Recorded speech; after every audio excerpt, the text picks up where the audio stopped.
Hi, my name is Shelomo Solson, founder of Purpose Creates Impact, host of the Teenage Impact podcast, where you will find inspiration to get over your struggles as a teenage kid. I was bullied, had anxiety, depression, had friends pass away, and battled confidence issues for a majority of my life.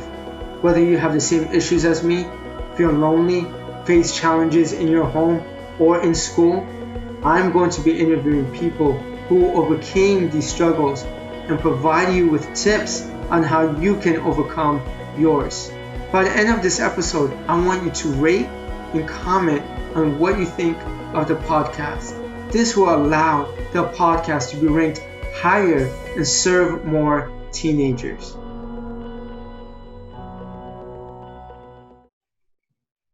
Hi, everyone. This is Shelomo Solson, the host of the Teenage Impact podcast. And I have a very special guest with me, Nathan Harmon. How are you, Nathan? Good, man. How are you, brother? Good. Nathan's so busy that right now he is recording this podcast in the airport. So if you hear some background noise, that's probably people announcing the flight information. But Nathan, I'm very blessed to have him on my podcast. He's so busy that in the past 2.5 years, he's been booked over 600 times by school. He's the most booked speaker for youth programs in schools, but it wasn't always so easy. He's had a fair share of struggles with alcoholism, a little bit of prison time, broken family, broken spirit.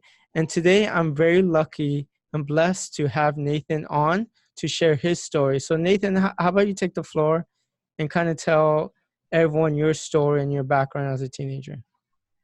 Yeah, man. So first off, it's exciting to be here. I'm glad that we were able to make this happen. Sorry for some of our scheduling conflicts, man. Like you see, I'm in the airport doing the interview. It's the hardest thing in my life is to do interviews because it's nonstop. So I'm here. I'm stoked to be here to really also just to hopefully be an encouragement to you, man. We need more voices. We need more people your age and younger and older who are just taking this fight of life to the people, man, letting people know that their story matters, their voice matters, they're not alone.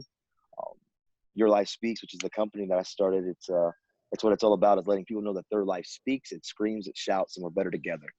But you're right, it wasn't always this way. I know what it's like tremendously to come from broken families. My mom and my dad got divorced when I was about the sixth grade, and it really rocked me when I was a kid because my parents never fought really in front of me. And so I kind of got blindsided. And my dad was all of a sudden ripped out of my life. And that was a big deal because he was like my mentor, my hero. I always say he was my Superman. And when that happened, I naturally developed a habit that most of us do without even knowing. I learned by watching my peers, by watching my parents, I learned how to put on my mask. And what I mean by that is I learned how to walk the walk, talk the talk, look the look, go through the motions. And on the surface, it looked like it was all good. But below the surface, behind the mask, there was tears and pain. And I always saying I was screaming, but I was silent. I had a voice, but I was voiceless. And I didn't know as a young man that it's okay to not be okay. Mm-hmm. And I didn't realize as a young man or as a young person that none of us, not you, not me, no person in this airport around me, um, none of us are meant to do this on our own. We're not an island. We're not meant to be an island, and we need each other, and we're better together. Um, but I didn't know that. And so growing up from middle school to high school, I wore that mask. And as I wore that mask, I always say pressure busts pipes. The social, the emotional pressure it builds, it's going to find its way out. And it finds its way out, if you ask me, in five common ways: suicidal thoughts, self-harming, hurting people, or we could call it the bully, but people who are verbally, mentally, emotionally abusive, they hide behind their words and their fists because they're hurting, they hurt people, and drugs and alcohol. And if we don't find healthy ways to talk about those things and to find ways to deal with our social and emotional stuff, that pressure finds its way out predominantly in one of those five areas. And Nathan, like after that divorce happened in sixth grade, what happened? Like, how did you feel, and what did you start doing after that happened? Yeah, so I put on that mask, and all of those things that I just talked about they slowly began to surface over time. One of my first mistakes I made is I walked away from good friends. I had good friends at the time, but since I wore the mask, I started to isolate. I started to kind of compartmentalize myself away from people. Um, and I'm a firm believer who you surround yourself with is who you are. People can tell me who they are, but I'm like, I don't need to know who you are. Let me see your friends. I can tell you who you are. And I had good friends at the time, but because of the mask and a lot of the hurts and my pains and not wanting to talk, uh, I ended up walking away from those friends. And I found other peers, other people as I grew up, because not only was I dealing with the stuff behind the mask, I was also dealing with the peer pressure, wanting to act and talk and look a certain way and fit in with certain groups and crowds and cliques of people. And that was like a compound fracture. On one side of the sword, I had this mask. I didn't know how to deal with it. And on the other side, there was the pressure of growing up. And so I found the wrong group of friends, the wrong people, and I started to compromise, and I got involved with drugs and with alcohol. Before that, I battled thoughts of ending my life. I had a rope around my throat, and was on the brink of hanging myself. What On age my is hand, this? this was about 17, 18. This all was kind 17. of towards, yeah, this was a little bit later. The actual progression of my struggle, like in order, would have probably have been, um, I isolated myself, and I started dealing with the whole self-harming. I started dealing with some serious depression, some serious anxiety. Um, I was afraid, and I didn't know how to talk about my stuff because I never was shown that it's okay to not be okay. And so it all kind of happened at one time. 16, 17, 18. I always say the proverbial it hit the fan, right? Um, and I got involved with drugs and alcohol. Suicidal thoughts happened. Self-harming began to happen. I can see the scars on my hands still today when I used to burn myself. I battled an eating disorder of bulimia. Um, I was just trying to find my worth and my value from everybody else, from fitting in here and fitting in there. But I woke up every day just as empty. And all of those things were me just really crying out for help. The bully, I always tell the bully, like, we know, I know, you're just hiding behind your words and your fists, and Mm-hmm. you're afraid to talk about it. Um, so that's kind of was my struggle through high school, middle school, and then ultimately I was in a bad accident at 23, and my friend Priscilla Owens, she came to pick me up as a designated driver, and she gave me the keys to her car, and we didn't make it. And the next night, July 18th, she died. And man, you never And expect. you were You under the never, influence, correct? yeah, I was drunk for sure. Yeah, and that's when everything changed in a dramatic way. Her family wanted me to call them 3 days after the wreck, and what do you say? I'm sorry. Like what? Like I heard administrators and law enforcement when they would come into the school, and you would hear teachers talk about the dangers of these things, but you never expected it could happen to you, and then it did. And I was broken, man, because I knew now that not I only had I affected myself, but I had destroyed another family. There was Priscilla was a real person, and her family just wanted me to call them. And when I did, 3 days after the wreck, they just radically, for a crazy story, man, they forgave me, man. And the reasoning was, we knew Priscilla was sober when she left, and she's pretty strong-willed. We don't know why she gave you those keys, and we don't think one dumb choice, she destroyed two families' lives. So we want to forgive you, but we're asking you to try to make the world a better place, and don't let her die for nothing. And it just changed me, man. I had to go to prison from there. I got sentenced to 15 years in prison, and I'm sorry for the overhead here. They're making this last announcement. But when they forgave me, they just wanted me to make a difference. But I went to prison for 15 years, and that's when I really started. That's when I really decided to take a stand. So that's kind of my past You got leading up to that you point. got out. You said 4 years. After 4 years. Yeah, I didn't do the full 15 years. I got released 11 years early, Huh. actually. And the reason I really always share why it happened is I believe, first off, I took ownership. I took control of my past. I stopped blaming others. I think a mistake a lot of us do is we allow things that we can't control to control us. We can't control always what happens in our past. We can't always control how people treat us, but we always can control how we react and how we Mm. respond. And I And did that. do you still keep in touch with that family? I do. I do. Yep. I do. Carolyn lives in Alabama, and Olivia, she lives in Florida, in Panama City Beach area. But 10 years ago when the wreck happened, I took ownership, and I stopped allowing things to control that I couldn't control me. I took Hmm. control of my life, and I had to take off the mask first. That was step one. So, but yeah, that's the past of. I've been home for 6 years, and we started Your Life Speaks, and it's national. It's international now. We're going to schools in Tokyo, Guatemala, Brazil, Zimbabwe, all across the nation, I all saw across your the country. schedule. That's pretty impressive. First time Yeah. international, or you've spoken international before? Last year I was in Canada for the first time. That was my Okay. first outside of the States. But yeah, the Tokyo thing is crazy, and in Zimbabwe, and I never thought, man, that it would grow like this. But you're never gonna know what you can do unless you get out of the boat and try. So Uh-huh. And let's go back to a little bit in middle school and high school, if you don't mind. yeah. The mask you started to put on after that divorce. What happened afterwards besides you leaving some of your friends? Like, what? There must have been some type of buildup to get Mm. your self confidence that low. Like, was it external factors or something you just kept in for such a long period of time? I think, man, I didn't understand the divorce, honestly. It didn't make Uh-huh. sense to me. I was angry. I was mad. Uh, my mom, she ended up getting remarried pretty quick.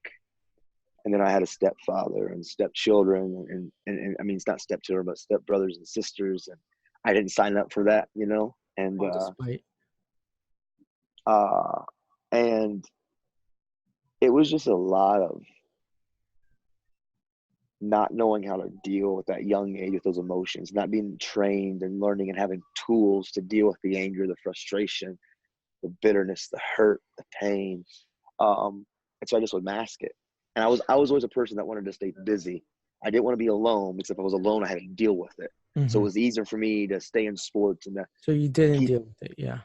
yeah. So I never really dealt with it. I didn't want to talk about it. And then it kind of just, it's like that volcano. The pressure builds and builds, and eventually it started finding leaks and, and Hmm. and these destructive ways for me to try to process. Hmm. Like alcohol and drugs and hanging Yeah, out man. with the wrong crowd. Man, yeah, I definitely I've also lost friends from not their fault. I've lost four friends from drinking and driving. The guy was driving on the opposite side of the highway. Huge, you know, huge deal in Tampa Bay. So definitely it sucks losing friends and Yeah, I'm seeing sorry, man. families hurt. It really does change you. Um, in prison, you're in prison for those 4 years. How Yeah, was that experience? don't go. No. uh, Well, uh, let me yeah, no, rephrase no. that question. Let me rephrase that question. Was a mental shift? Did you have that mental shift inside of prison, or did it come after prison, or before prison? It came at the beginning. So 30 days after my wreck, the warrant for my arrest finally came as they processed all that happened. And I turned myself in, and it was then that when I had that moment to really stop running from everything, and I had time. I think time's a powerful tool to use for us, not always against us. And I started to really stop blaming and start really digging into my own stuff. And it was then that I had that shift, that saying, all right, I could either I could lay down and say my past is bigger than my future. I've made too many mistakes. I'm a failure. I quit. or my dad, when I was young, he used to always tell me, long as there's breath in your lungs, there's hope in your heart. And plus the family had forgave me in a radical way. And now it was bigger than me. I had a purpose. They wanted me to make a difference. Faith was an element that got involved. You know, I ended up having um, an encounter with God for me personally. And that all of those things began to empower me to take control. And so I started just, I literally wrote the words, and they're still in my bathroom today, 10 years later. I wrote these words, change the world. And I slapped them right on my little prison wall. And to me, I just decided if I could wake up every day and make choices and decisions that build and don't destroy, grow and don't push away, choices that help my dreams, my goals, my destination of wanting to change the world come closer to me, and not make choices that push them farther away. So I try to simplify it. Mm-hmm. What were some of your habits in prison to make that Um, mental shift, and not only make that mental shift, but keep to stay positive and so I'm a journaler. I love to write. I love just to write journals and make notes. Uh, so I did a lot of processing that way. To me, I started adding exercise and working out. I'm a big runner. Mhm. I think it's when I get some of my best like thought clarity, kicking those endorphins around. Because ultimately, I think the addiction is the reason why it's hard for us to get off those, is because Mhm.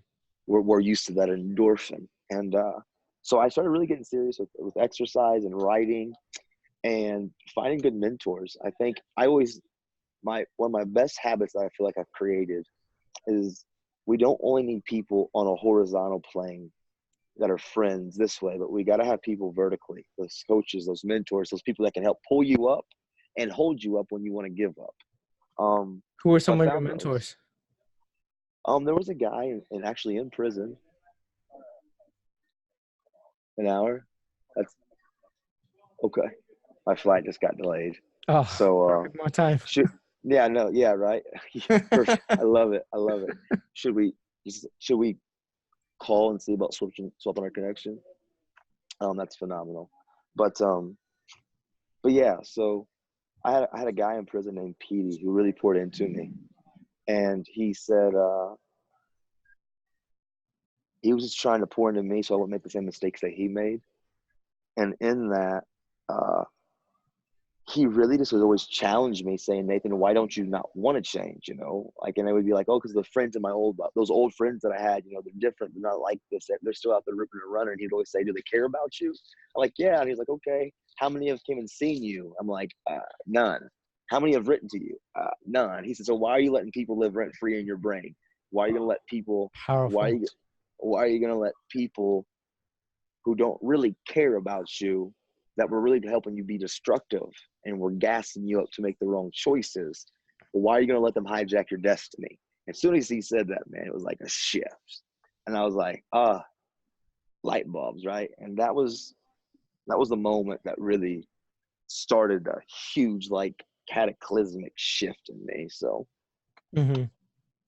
yeah, man. Even though you had the mental change, what were some of your challenges in prison? I think um dealing with the time, not knowing how long you're going to be there. um it's a different environment.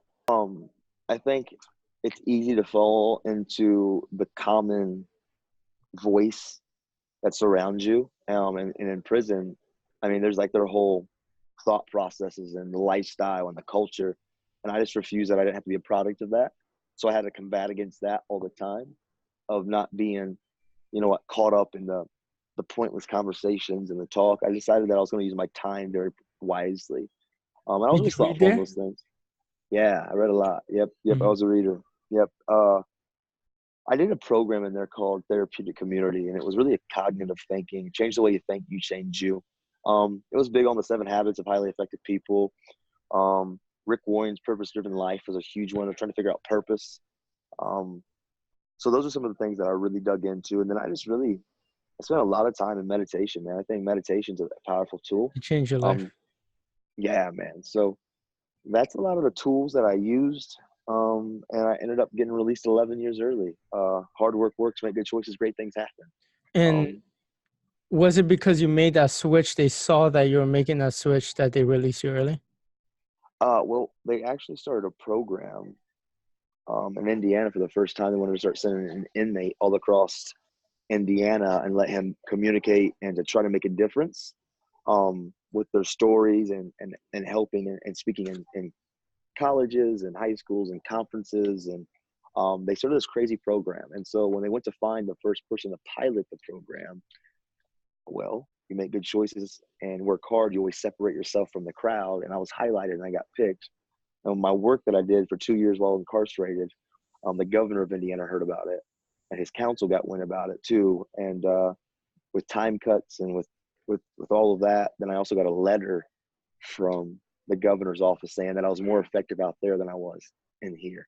And so I Wow, walked out of that place 11 years early. Yep, that was 6 years ago. that's powerful. That's powerful. Now you're out of prison.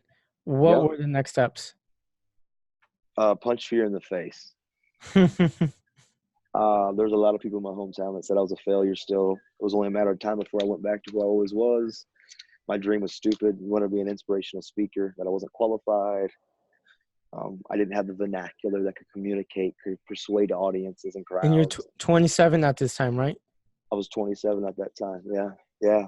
And so I just decided not to listen to any of the critics, and I reached out to schools, and I did a cool, crazy thing. I recorded this video that when I was talking, they recorded them, and they sent me the video, and I made a promotional CD from when I was in prison speaking. And when it all, I got it, I created this little promotional CD, and in that, I sent it to 100 schools, and one school brought me in.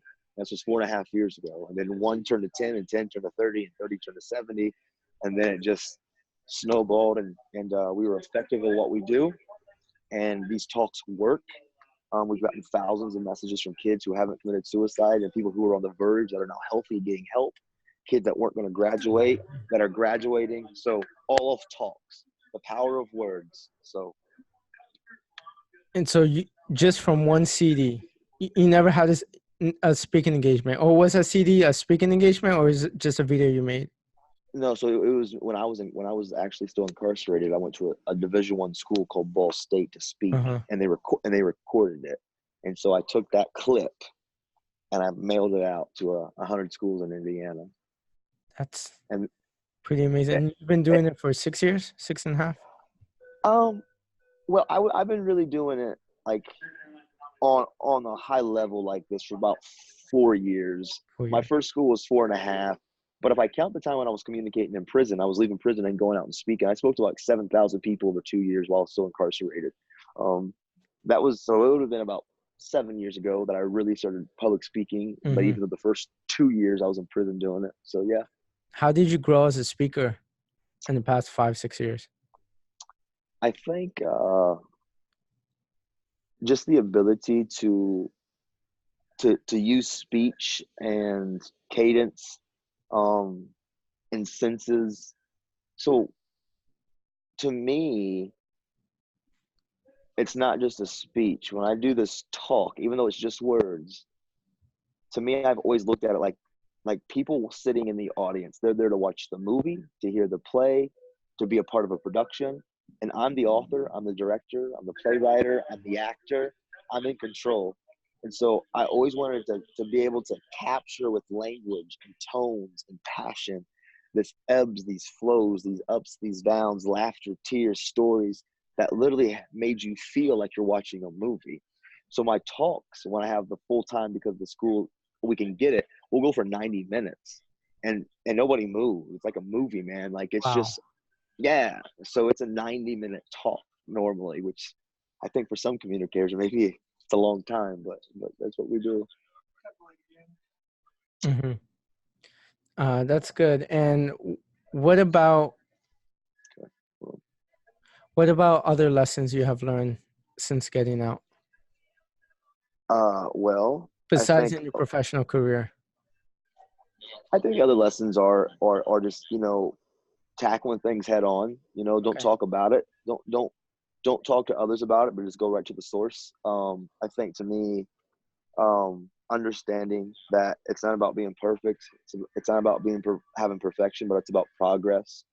It's understanding the importance of executing with your time. You know, being able to get the most out of every moment. Um, and really just the importance of each other, man. Mhm. Community is everything. Like we need each other. And um, the more we can use each other and share with each other and be a part of the team with each other, the better we are together. Mhm. And because I've learned the more we talk and communicate and take off our mask, we realize other people are just like you. And we start to realize that we're all beautifully broken. Some Mhm. way, somehow, we've all got stuff. So that's really kind of what I've learned, man. Nice. And you're married now? Have a child? I'm married. I have 2 kids. I have a 7-year-old that I adopted. He's my little rock star. Uh-huh. And then I got a 3-year-old getting ready to be 3, um, Juliana, and then my wife Alexis. We've been married for 4.5 years. How did you meet your wife? So I was communicating, man. I was a speaker, and she came to one of the venues. It wasn't a school. We weren't in a school, Mhm. but she came to a venue, and we just hit it off right away. And literally 3 months after we met, we were married. And she's my Wow. biggest. I'm her biggest fan, man. So, but yeah, Good, man. good for you. And if if you can go back to your 11-year self when your parents are getting divorced and you start to have this mask on, what advice would you give him? Don't believe the lie that it's keeping you safe. It's the very thing holding you hostage. Mhm. Find the courage, take it off. It won't be as bad as you think. You're not alone, but you got to take that first step. Mhm. You've got you've got to understand that your defense mechanism can sometimes be your greatest challenge to overcome. So to me, that's what I really learned. That's what I would say to them is to don't be afraid. He's not alone. Take it off. Talk about it. It's going to be okay. Even though you don't feel it will be because our feelings can lie to us. How So that's can what are specific ways someone can take off their mask?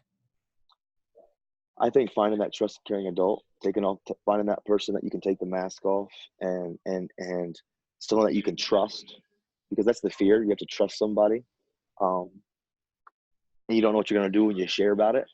But finding that person that you know that you can open up and you can talk to about that's the challenge. That's what you have Mhm. to learn to do. So Mhm. And you were in a tough situation and you made the best out of it. yeah, Um, got into a car accident. It was really tough. Went to prison, but most people they would cry about it. You yeah. didn't. You made a negative situation a positive one. How can other people do the same exact thing? I think you got to take ownership. Take ownership and remember that it's not about being perfect. You're gonna make mistakes, but you've got to attack it head on. You got to just go for it. Mhm. And to me, ownership's key. Extreme ownership, and then move forward. Mhm. So that's what I've learned. Mhm.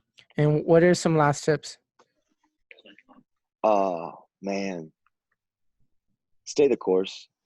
Stay the course. Trust the process. Use your tools. Talk. Use each other. Set dreams, set goals, and every day make a step towards it. Mhm. That's what I would really share. But with that, man, I don't want to cut it short. I've got to get on here and we got to figure out our route flights because our flight just got delayed twice now, and I may miss my schools and my engagement tomorrow if we don't get on Okay. it. So Where can people find you? Your Life Speaks on all media platforms. Our IG is the number one vehicle that we use. Your Life Speaks, and on YouTube, yourlifespeaks.org. It's our website. You type in Nathan Harmon on any Google search, you'll see everything. So Mhm. that's the best way. So yeah, And man. for my subscribers and followers, if you're tuning in for first time, subscribe to the Teenage Impact. I'm trying to inspire as many teens as possible to overcome whatever struggle they're going through because you should never fight alone. Thank you, Yeah, Nathan, very man. much. I'll let you get to your flight. Hey, man, it was an honor talking to you, man, and I'm I'm really proud and honored to see what you're doing, man. Keep going, man. Don't give up. Keep taking one step forward. It grows slowly, and just keep going with it, man. Awesome. Thank you, brother. Have a good one, man.